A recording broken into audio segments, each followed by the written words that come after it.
नमस्कार, मी प्रतीक्षा. डीएनए मराठीमध्ये आपलं स्वागत. नगर तालुक्यातील चिचंडी पाटील गावचे सरपंच तथा राष्ट्रवादी काँग्रेस पार्टी शरदचंद्र पवार पक्षाचे नगर तालुका अध्यक्ष तथा खासदार निलेश लंके यांचे कट्टर समर्थक शरद खंडेराव पवार यांना कथित अपहरण, मारहाण व खंडणी प्रकरणात मुंबई उच्च न्यायालयाच्या संभाजीनगर खंडपीठाने जामीन मंजूर केला आहे.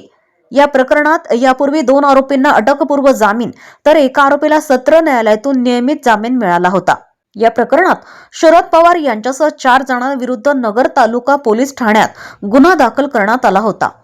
फिर्यादी किशोर महादेव परभणे, राहणार बांधखेल, तालुका आष्टी, जिल्हा बीड यांनी खासदार निलेश लंके यांच्याविषयी गंभीर स्वरूपाची सोशल मीडियावर आक्षेपार्ह पोस्ट केल्याच्या कारणावरून पुणे येथून आपले अपहरण करण्यात आले, मारहाण करण्यात आली आणि खंडणीची मागणी करण्यात आल्याचा आरोप फिर्यादीत केला होता.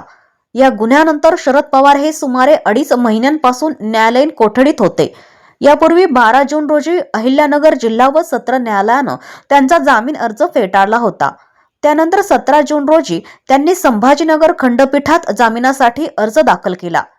न्यायमूर्ती वाघवसे यांच्या न्यायासनासमोर या अर्जावर 7 सुनावण्या झाल्यानंतर दोन्ही बाजूंचा प्रखर युक्तिवाद ऐकून न्यायालयानं जामीन मंजूर केला.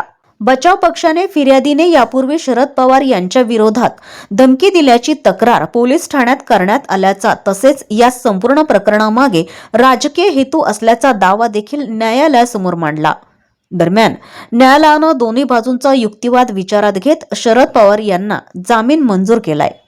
प्रतिनिधी मुंतजीर शेख, डीएनए मराठी, अहिल्यानगर.